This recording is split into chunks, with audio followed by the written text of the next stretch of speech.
Well, hey everybody. Let me get my chair situated here. I'm Jan Erickson from Stepping Aside, and welcome to As Above, So Below, a rune and tarot divination for Monday.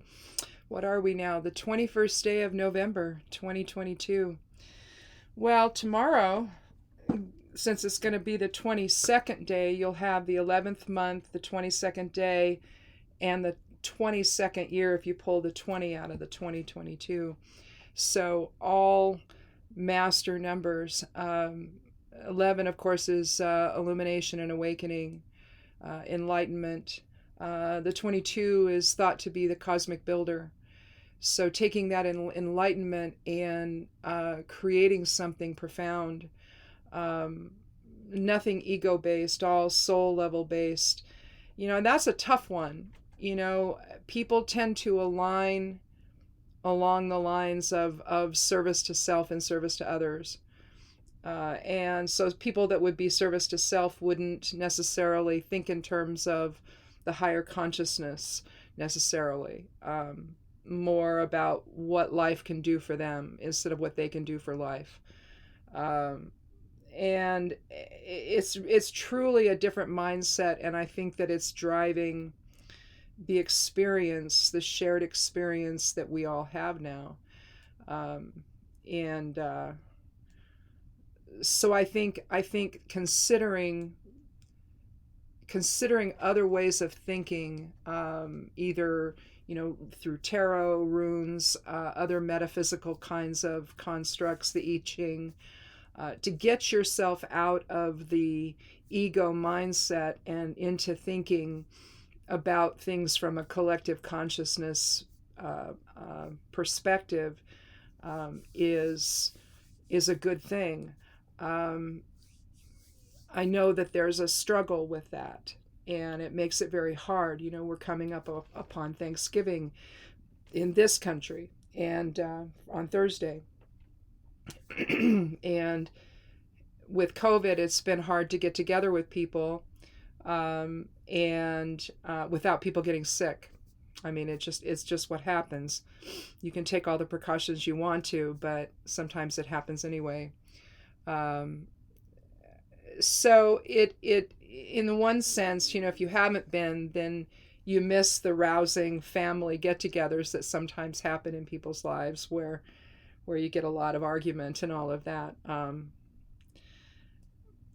But if you are getting together with family this year, think about it in terms of how do we truly come together, and be thankful for the fact that we're family. And I know that that's sometimes not workable at all, but a goal anyway, maybe to keep in mind. Um, in any event, if this is your first time here, welcome. I hope you'll take what I say, with just as my opinion, and I'm not trying to tell everybody how to feel about things, but we have to start somewhere to heal this divide that's between people, and I'm not sure how to do that other than just to begin somewhere with someone. But for today, let's take a look at the esoteric influences. Um, I've been doing them daily instead of doing one post for the week. I still do the esoteric forecast, which is the rays, the ascendant nodes, and planetary information. I do that separately as one full post. But I decided to go ahead and do this just daily. I think it's just easier to see it. More posting for me, but that's okay. Not that big of a deal. But for today, Monday the 21st, the influences here, the rune influences, are Degas and Albus. And then for the day, we have a 3 numerology. And then, of course, I take from the astrology for the day for Monday, and then also the human design chart for the day. And that's I Ching information. And so you try to come up with some kind of integrated information to share with people, and so this is what I have for today. As one period ends and a new one begins, that's the Degas influence. You may be inclined to seek time on your own to explore new experiences, The energy of the rune albus helps you achieve clarity so that you make appropriate choices going forward. And it also helps you convey your vision to those with whom you may collaborate. You've witnessed corruption that derives success from selfish values. Excuse me. And you have the humility to know that it's your spirituality that takes you down a better path. You also understand that to have inner peace, you have to remain calm in the face of frustration and act with a greater level of selflessness with others. Sort of in line with what I was saying earlier, especially if you're going to be spending time this holiday with your family. Again, sometimes you just have to grin and bear it, you know. Sometimes, and then today, with the magical focus day, the moon governs, and so we're looking at feminine magics, healing, intuition, cycles, reincarnation, astral travel, balance, and invoking change.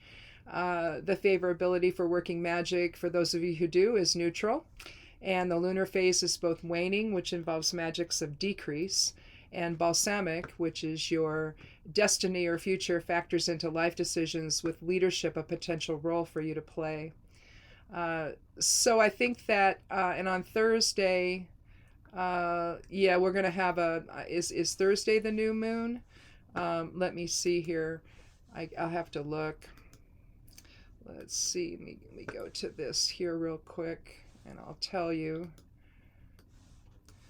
Well, that's the wrong one. That's not the one I want. I want this one. Let's see. Let me go down to the 24th. No, it's new on Wednesday at 2:58 p.m. So it's still in its new phase. So again, you know, you're going to be setting your intentions, especially on Wednesday, for maybe some positive interactions with family this week. If you're spending time with family. If you're not, we were going to go to our son's house, one of our son's houses, and get together there, but they're all sick. We're still trying to recover from whatever we had, and because it kind of goes up and down, right? Because you can tell the way I'm talking here.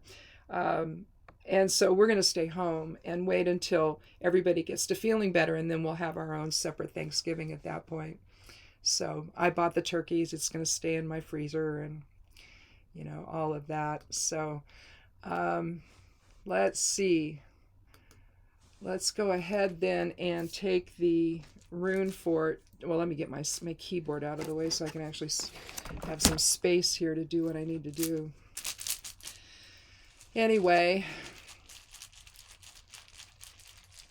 let's see what we have today for the runes.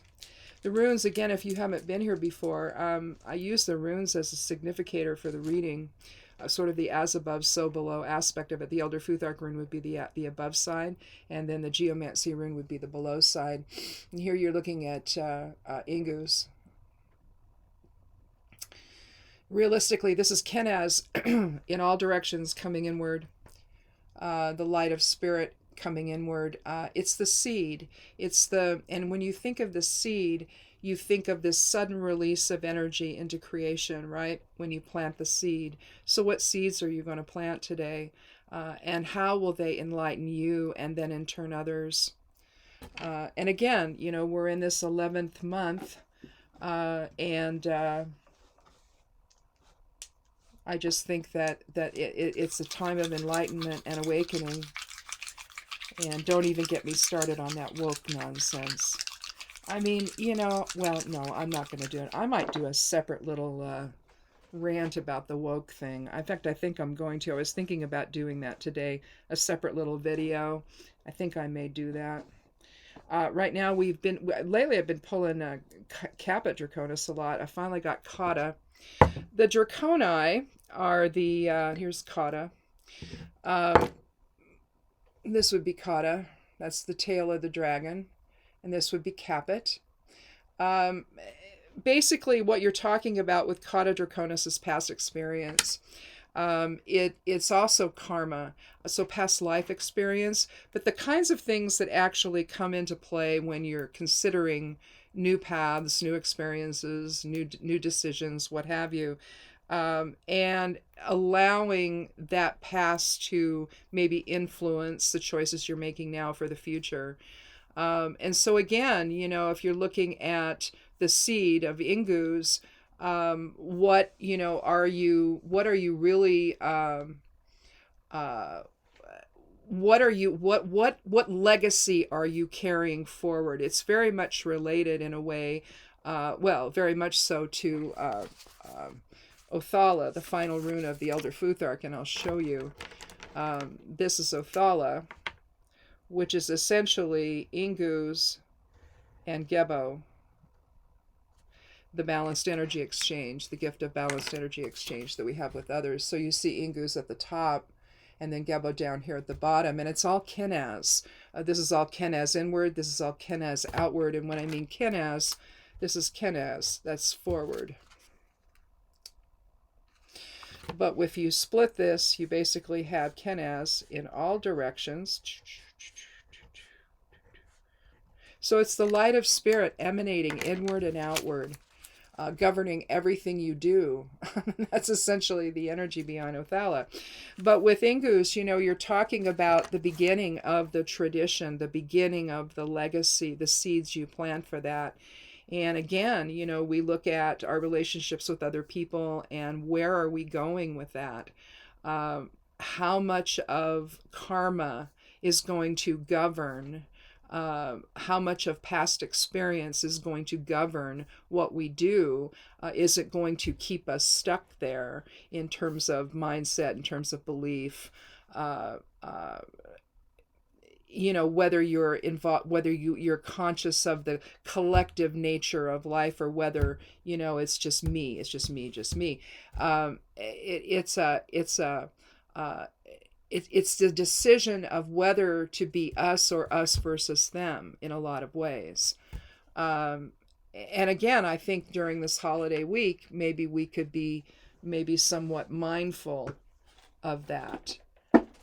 Let me do a little bit more shuffling here. I've already done quite a bit, but it gets me in the mood when I start shuffling. I start focusing in on what I want to do. And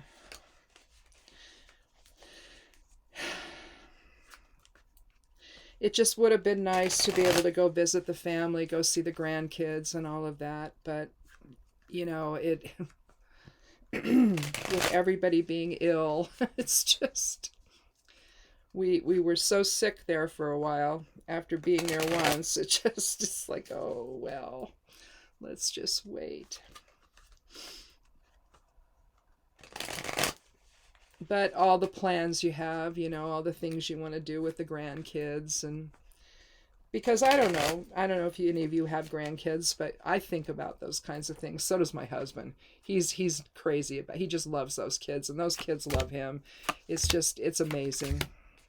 Well, we have two cards from the major arcana here for the tarot portion of the reading, and then one from and an Ace of Wands. So in a very real sense, the aces, I think, are very much the embodiment of all of the rest of the cards and all of the rest of the energies of that particular suit. It's the genesis. It aligns extremely well with Ingus and the seed, and I think that you're looking at both the 12th and 13th card of the major arcana. You're looking at death and the hanged man. Both talk about transformation, and I think that this week, with such master numerology happening, particularly tomorrow, being the 22nd, I think that transformation is really what's happening now, and if you're conscious about it, depending on where you want to go with it, it's going to make all the difference in the world as to what happens. If you're solely ego focused, egocentric about things, then you can't. It's difficult, I think, to see the impact you have on other people, or if you do, it's by design and you don't care. But if you're higher awareness focused, if you're soul focused, if your focus is on spirit, then I think the transformation is obviously much more profound, particularly in this 22 year, because it's coming to a close. Next year, it's if you just look at the 23 part, you're looking at 5. And then if you look at the 2, add the 2 into that, that's 7. And so we're coming into a type of observation, a type of balance, justice. So whatever profound soul level change happened this year is going to manifest somewhat next year, possibly. And where we're sitting back and we're watching and observing to see how things settle out, and what we've got to work with in a real sense. And but let's go ahead and talk about the cards. And I think I'm going to leave them. I went ahead and I switched the Hangman with Death. It doesn't really matter. But I'll start with the Hangman, and then we'll end with the Ace of Wands. But here again we have the 12th card of the Major Arcana, a 3 numerology, if you will. Lots of triplicities: 1, 2, 3, 2, 3, 1, 2, 3. Here, triplicities are an interesting thing. Depending on what they are, past, present, future, you get the idea of the passage of time, or the illusion of the passage of time. Maiden, Mother, Crone, again, cycles, passage, transformation. But here he's hanging upside down from the gallows pole. You can see to gain enlightenment. You see the sun, basically the light, the sunlight, sun-like light around his head, and he's basically coming into an alignment between spirit and personality and ego, mind, body, spirit, if you will. He's coming into that type of alignment to gain enlightenment, to gain awakening, to gain awareness, to bring that if you will, this letting go of ego, letting go of the material aspects of life, and letting spirit inform all of that. We're looking at transformation, change, sacrifice. It's an as above, so below type of an energy, bringing the above, the spirit consciousness, spirit awareness into our basically human awareness.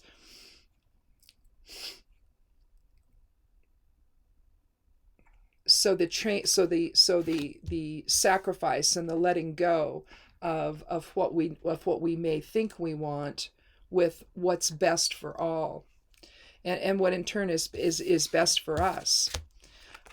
Next we have the 13th card of the Major Arcana, Death. Death rides through on his white horse, again transforming.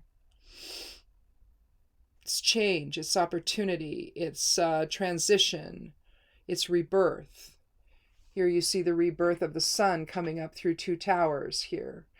You're looking at the rebirth of balance, the rebirth of that balance between spirit and perception, ego perception.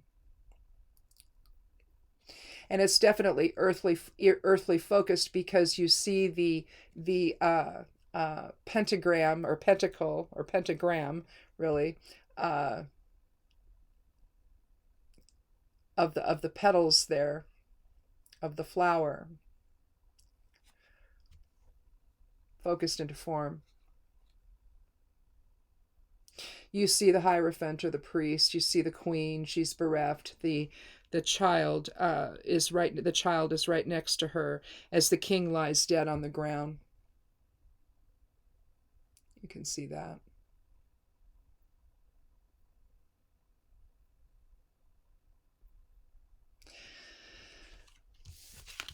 So if you look at this from the standpoint of perception, are we going to allow the higher self to come in and transform how we see things?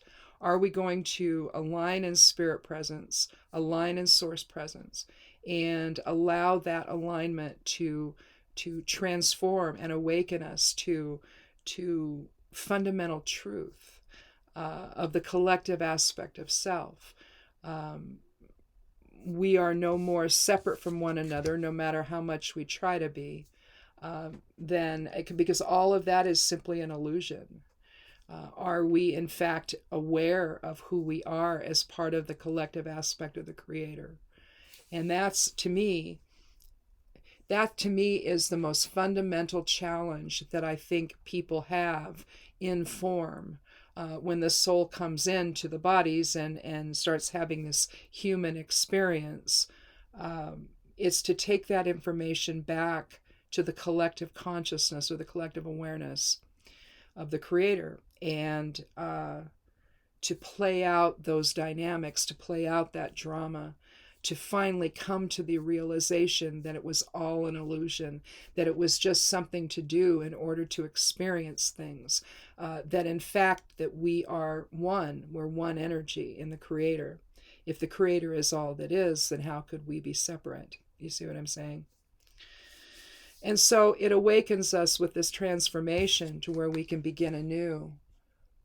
We see the hand reaching out from the darker clouds with holding a crude club, if you will. Wands are rarely wands in tarot, so they're usually staffs or clubs or something like that. But here we have the beginnings of creativity, the spark of life, the decision to create on a level that is without guile, without any kind of agenda, that where we drop resistance to the awareness of spirit, that's what comes in and defines for us how we interact with other people, what kind of seeds we plant with ingus, and are we going to understand and learn from the past with the south node of the moon's influence on Kata Draconis? Are we going to bring in those lessons of the past to release us from the ego's hold, and can we move forward together in spirit, transformed by that message, transformed by that whole sense of awakening and rebirth, to let go of prejudice and racism and the isms basically of life, to let go of that and to understand the faulty reasoning behind all of it, to where we can come together in some level of unity that can elevate society, that can elevate one another, and be happy about that, instead of feeling like, oh, someone else is getting something that I'm not getting. To just drop resistance to all of that and be happy. Just be happy. And to meet each day with that level of alignment with other people. It's not a difficult task. All we have to do is turn our attention to that and manifest that with Ingus's energy, to plant those seeds of awakening wherever we go, to leave people with that positive energy, even if it's just somebody you pass by in a grocery store, to extend that energy, that positive energy out to people, and to allow others to do the same, to receive that from one another, to be receptive in that regard, versus projective, because it seems like when we get into the projective side of self, that's where maybe the ego comes in a little bit more. Whereas if we just drop resistance with one another and extend ourselves in love and unity and compassion and empathy, and not judge people, not to get into it, not to get into the argument of belief with people. If that's where someone wishes to be, then you just leave them to themselves and they can do that. But you don't have to engage with it. And I think that that's part of the message of the hangman, where you're just dropping resistance and you're allowing your own enlightenment your own spirituality, your own spiritual awareness, your own higher self to come through and emanate. As you see, I think you can see that emanating from here, uh, the crown of spirit, if you will, emanating outward, and have people feel that with you, to not to not rise to the occasion as we often do and take the bait, and then that's what they feel and then it's on, right? Instead, if you exude this other energy, they don't really know what to do with that. They don't know what to do with you. And so it's kind of a moment of safety, really, in this strange world we're living in right now. But I think what the reading is saying is how we transform our lives, how we awaken to truth, how we how that then helps us manifest something new with the seeds that we plant with others, in our lives. Um, it's time, for this. We've come to this point, this juncture where, the paths are shifting, and some people might call them timelines. They're shifting, and depending on which one you want to be on, I prefer the one of spirit, and I hope that looking at the hanged man, I think, and also with death, you see this transformation process, and progressive in nature, really. Call it ascension, call it whatever you want to call it. I think that we keep coming back to this, where we're reminded of what we want and what we don't want. We want the love, we want the unity, we want the ability to come together in a way that expresses all of that. And we don't want to have to live in fear. We don't want to have to live in the lies and the hate and all of that seems to be resonating in one aspect of life now. And it's tiresome, it's exhausting, it leaves people unsure. Nobody knows what to think, nobody knows what to believe. Well, your higher self can tell you what to believe, because your higher self knows. And since that's who you are, so do you. If you would just drop resistance and allow spirit to come in and transform and rebirth you into some kind of new manifestation, where you can then create in a way that is exciting and new, and that's in alignment with other people, because all they are just other souls, you see. So, and to recognize that alignment is there, whether you want it to be or not, it is. So I think that this is a very powerful time, especially as we get on here to the end of the year, where we have to make that decision. Where do we want to live? Do we want to live in the ego of it all, or do we want to live in the transformative spirit of it all? And I think that we're being given lots of windows into the other side of things and what that looks like. And it's time, I think, for people to make that choice. Where will you live? What seeds will you plant? So kind of a heavy way to begin a Monday, right? I'm not going to, or I may go ahead and do one on Thanksgiving. I was thinking I wasn't going to do one, do another reading on Thursday, but maybe I will. Yeah, in fact, I'll just go ahead and commit to that now. I'll just go ahead and do a reading on Thursday morning. So, if you want to check in on Thursday or Friday, they go for a few days. They're good for a few days. So even if you don't watch it on the day of,